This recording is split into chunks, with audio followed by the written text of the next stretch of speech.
അസ്സലാമു അലൈക്കും വറഹ്മത്തുള്ളാഹി വബറകാതുഹു.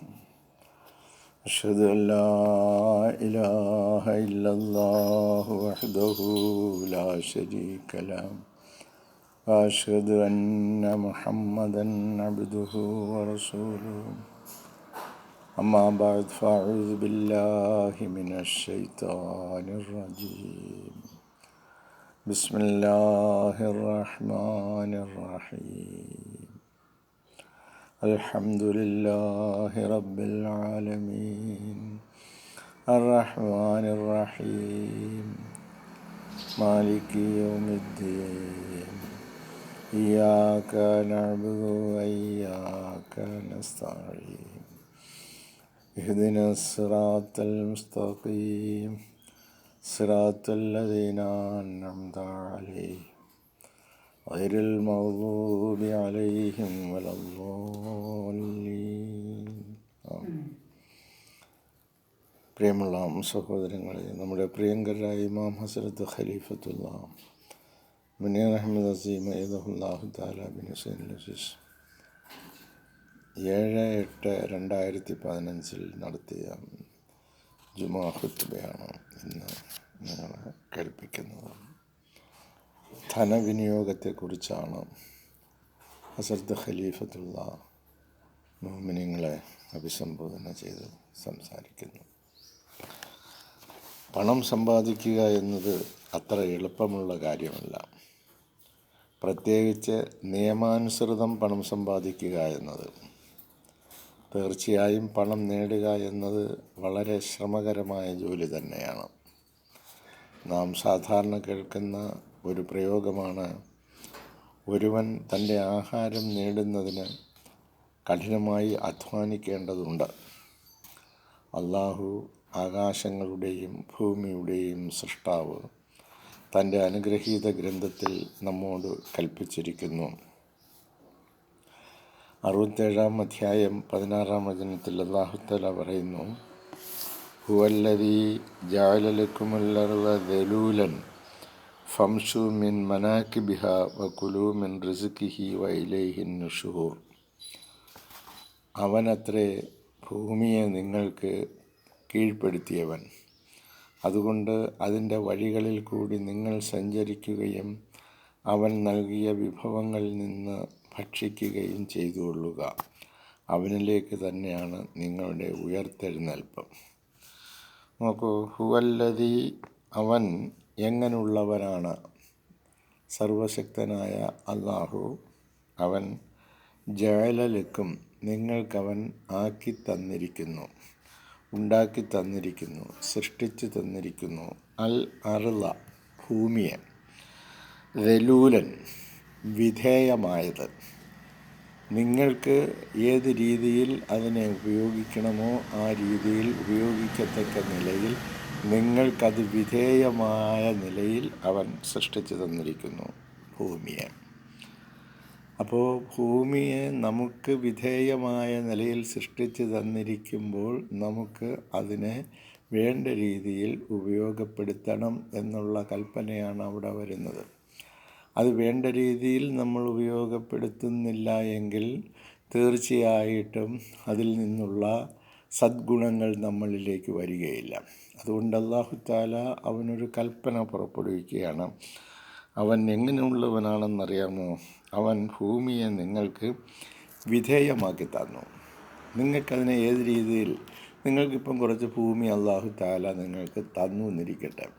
അതിൽ നിങ്ങൾക്ക് മാവ് നടണമെങ്കിൽ മാവ് നടാം, പ്ലാവ് നടണമെന്നുണ്ടെങ്കിൽ പ്ലാവ് നടാം, തെങ്ങാണെങ്കിൽ തെങ്ങ്, തേക്കാണെങ്കിൽ തേക്ക്. ഇനി ഫലവൃക്ഷങ്ങൾ ആണ് നടാൻ ഉദ്ദേശിക്കുന്നത്. ഏതാണോ നിങ്ങൾക്ക് വേണ്ടത് ആ രീതിയിൽ അതിനെ വിധേയമാക്കി തന്നിരിക്കുകയാണ്. നിങ്ങളിതൊന്നും ചെയ്യാതെ നിങ്ങൾക്ക് ഈ പറഞ്ഞ വിഭവങ്ങളൊന്നും നിങ്ങൾക്ക് വെറുതെ അല്ലാഹു ഇനി ഇറക്കിത്തരില്ല. അവൻ കാര്യകാരണ സഹിതമായിട്ട് ആ കാര്യങ്ങൾ കൈകാര്യം ചെയ്യുന്നത്. അപ്പോൾ നിങ്ങൾക്ക് വിധേയമാക്കി തന്നിരിക്കുന്നു. അപ്പം നിങ്ങൾ കുറച്ച് അധ്വാനം അതിൽ ചെയ്യണം. നിങ്ങൾ ബിസ്മില്ലാഹിർ റഹ്മാൻ റഹീം, ഒരു പ്ലാവ വെച്ചെങ്കിൽ അത്, മാവ വെച്ചെങ്കിൽ അത്, തെങ്ങ വെച്ചെങ്കിൽ അത്, പപ്പായ വെച്ചെങ്കിൽ അത്, അങ്ങനെ എന്തെല്ലാം സൈസ് ഫ്രൂട്ട്സുകൾ ഇതെല്ലാം ഈ ഭൂമിയിൽ തന്നെ ഉണ്ടാകുമെന്ന് നിങ്ങൾക്ക് വിജയമായി. നിങ്ങൾ അതിനു വേണ്ടിയുള്ള ഒരു ചെറിയ ശ്രമം പോലും നടത്താതെ നിങ്ങൾ ഈ ഭൂമിയിൽ ഇങ്ങനെ വിഹരിച്ച് നടക്കരുത്. ധനമുണ്ടാക്കുന്നതിന് വേണ്ടി അല്പസ്വല്പ ചില കഷ്ടപ്പാടുകൾ വേണം. കഷ്ടപ്പാടെന്ന് പറഞ്ഞാൽ എന്താ? ശരിയായ നിലയിലുള്ള അധ്വാനം. ശരിയായ സാധനം ലഭിക്കണമെങ്കിൽ ശരിയായ നിലയിൽ. ഇനി പിടിച്ചു പറിക്കാനോ കൊള്ളയടിക്കാനോ കവരാനോ കക്കാനോ ഒക്കെ ആണെങ്കിൽ ഈ പറഞ്ഞതൊന്നും വേണ്ട. പെട്ടെന്ന് കാശുണ്ടാക്കാൻ വേണ്ടിയുള്ള മയക്കുമരുന്ന് കച്ചവടം, ലഹരി മരുന്ന് കച്ചവടം, അങ്ങനെ എന്തുവാകട്ടെ, ഇങ്ങനെയൊക്കെയുള്ള പല മാർഗങ്ങളുണ്ട്. എന്നാൽ അള്ളാഹു തആല പറഞ്ഞു, നിങ്ങൾക്ക് അള്ളാഹു ഭൂമിയെ വിധേയമാക്കി തന്നിരിക്കുന്നു. അതിൽ നിന്ന് നിങ്ങൾക്ക് ആവശ്യമുള്ളത് നിങ്ങൾക്ക് ഉൽപ്പാദിപ്പിച്ച് എടുക്കാൻ.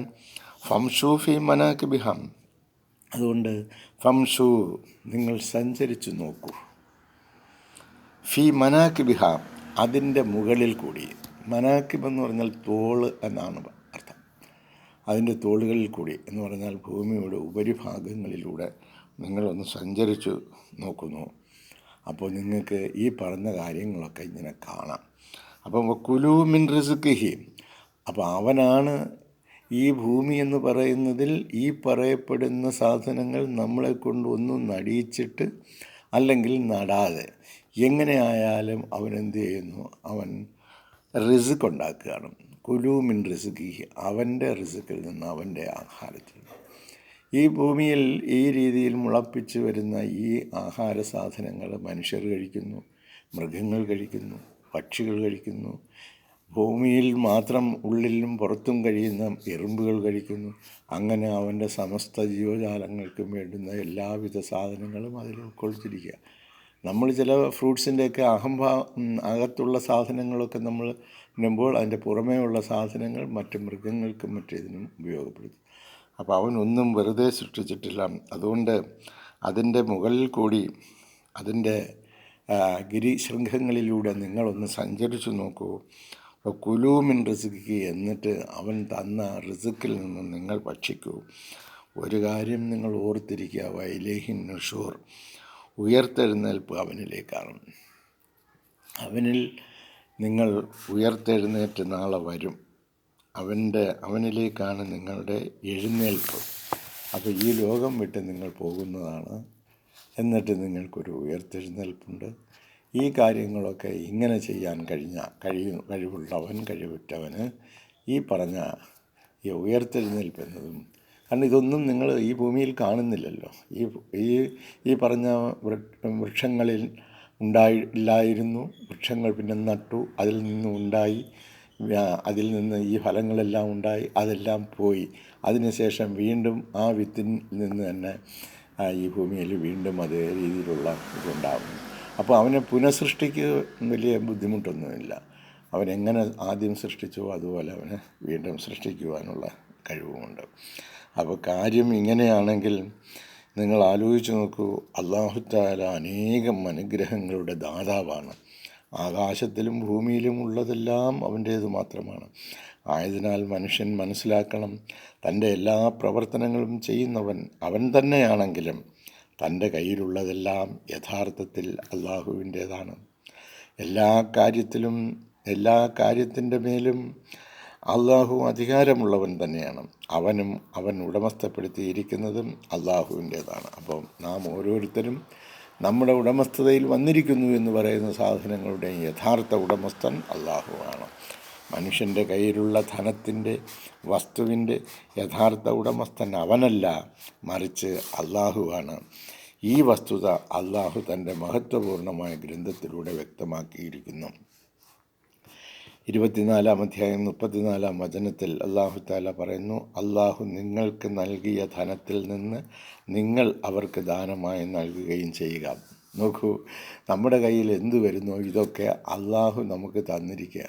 നമ്മുടെ കയ്യിൽ ഏത് സാധനം വന്നു എന്നിരിക്കട്ടെ, നമ്മുടേതായ യഥാർത്ഥത്തിൽ ഒന്നും ഇല്ല എന്ന് ചിന്തിക്കുമ്പോൾ നമുക്ക് മനസ്സിലാവും. നമ്മൾ തന്നെയും നമ്മുടേതല്ല എന്നുള്ളതും അറിയാം. ആ നിലയിൽ നമ്മുടെ ചിന്താശക്തിയെ ഒന്ന് ഉത്തേജിപ്പിക്കുകയാണെങ്കിൽ ഈ ലോകത്ത് കാണുന്നത് മുഴുവൻ അള്ളാഹുവിൻ്റേത് മാത്രമാണ്. അതാണ് അല്ലാഹു തആല പറഞ്ഞത്, ലില്ലാഹി മാ ഫിസ് സമാവാതി വ മാ ഫിൽ അർദ്. ആകാശങ്ങളിലും ഭൂമിയിലും ഉള്ളത് മുഴുവൻ അള്ളാഹുവിൻ്റേത് മാത്രമാണ്, വേറെ ആർക്കും അതിൽ യാതൊരു അവകാശവുമില്ല. അങ്ങനെയുള്ള ഈ സ്വത്തുക്കളും കുറേ പണങ്ങളും കയ്യിൽ വന്നു കഴിയുമ്പോൾ നമ്മൾ മണ്ടന്മാർ വെറുതെ വിചാരിക്കുക ഇതെൻ്റെതാ, ഇത് അവൻ്റെതാ, അവരതാ. അതുകൊണ്ട് ഈ തന്നിരിക്കുന്ന ഉടമസ്ഥാവകാശം തന്ന് നമ്മളെ താൽക്കാലികമായി കാവൽക്കാരായി നിയമിച്ചിരിക്കുന്ന നമ്മൾ അത് വേണ്ടതുപോലെ സൂക്ഷിച്ച് എടുത്ത് വേണ്ടതുപോലെ അത് ഉപയോഗിച്ച് വേണ്ടതുപോലെ കൊടുക്കാൻ പറഞ്ഞവർക്ക് കൊടുത്ത് അത് ആ നിലയിൽ ചെയ്തോ എന്ന് ചോദിക്കാൻ ഒരു ഉടമസ്ഥനുണ്ട് എന്ന തിരിച്ചറിവാണ് നമുക്ക് വേണ്ടത്. ആ തിരിച്ചറിവ് നഷ്ടപ്പെട്ട് പോകുമ്പോൾ എനിക്ക് കിട്ടിയ ധനം ഞാൻ അതിൻ്റെ ഇഷ്ടം പോലെ ചെയ്യും, എനിക്ക് കിട്ടിയ സ്വത്ത് ഞാൻ അതിൻ്റെ ഇഷ്ടം പോലെ ചെയ്യും, അങ്ങനെ എല്ലാം എൻ്റേതെന്ന് പറയും. അവസാനം അവൻ തന്നെ അവൻ്റേതല്ലാതായി മാറുന്ന ഒരു ദിനം അവർ കാത്തിരിക്കട്ടെ. അപ്പോൾ ധനവിനിയോഗം എന്നുള്ളതാണ് വിഷയം. ഞാനതിൻ്റെ ഒന്ന് രണ്ട് പാരഗ്രാഫ് ഒന്ന് വായിച്ചതേ ഉള്ളൂ. ഇത് വളരെ ബൃഹത്തായ ഒരു പ്രസംഗമാണ്. അത് നമ്മുടെ ധനം എങ്ങനെ സമ്പാദിക്കണം, ധനം നമ്മുടെ കയ്യിൽ എങ്ങനെ വരുന്നു, നമ്മൾ തന്നെ എങ്ങനെ വന്നു, നമ്മുടെ ധനം എങ്ങനെ വന്നു, നമ്മുടെ വസ്തുവകൾ എങ്ങനെ വന്നു, നമ്മുടെ കച്ചവടം എങ്ങനെ വന്നു, എല്ലാം അല്ലാഹു തആല കൽപ്പിച്ചതും അവൻ്റേതുമാണ്. അവൻ പറഞ്ഞതും അവൻ അധികാരപ്പെടുത്തിയതുമായ നിലയിൽ ഈ കാര്യങ്ങളൊക്കെ ഉപയോഗിക്കുകയാണെങ്കിൽ നിങ്ങൾക്ക് ധനവിനിയോഗം, ഫൈനാൻസ് മാനേജ്മെൻറ്റ് നിങ്ങൾക്കറിയാം. ബഹുഭൂരിഭാഗം ആളുകൾക്കും ഈ ഫൈനാൻസ് മാനേജ്മെൻറ്റ്, അതായത് ധനവിനിയോഗം അറിയില്ല.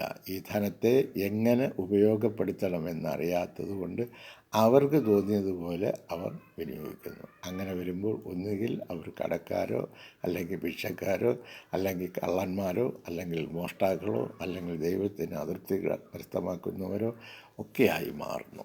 അതുകൊണ്ട് അള്ളാഹുവിൻ്റെ തൃപ്തി കരസ്ഥമാക്കുവാൻ അവൻ നൽകിയ സമ്പത്തുകളും അവൻ നൽകിയ ഭൂമിയിലെ മറ്റു വിഭവങ്ങളും അവൻ പറഞ്ഞതനുസരിച്ച് അവൻ പറഞ്ഞ ആളുകൾക്ക് ആ നിലയിൽ കൊടുത്ത് നിങ്ങൾക്ക് ഐഹിക പാരത്രിക ലോക വിജയം നേടുന്നതിനുള്ള പരിശ്രമത്തിൽ ഏർപ്പെടുവാൻ എന്നോടും നിങ്ങളോടും ഉപദേശിച്ചുകൊണ്ട് ഈ തുടക്ക പ്രസംഗം ധനവിനിയോഗം എന്നുള്ള വിഷയത്തെ ആസ്പദമാക്കിയുള്ള ഈ കാര്യം ഇവിടെ നിങ്ങളുടെ ചിന്തയ്ക്കായി സമർപ്പിച്ചുകൊണ്ട് ഞാനിതിവിടെ അവസാനിപ്പിക്കട്ടെ. ജസാക്കുമുല്ലാഹു അഹ്സനൽ ജസാ.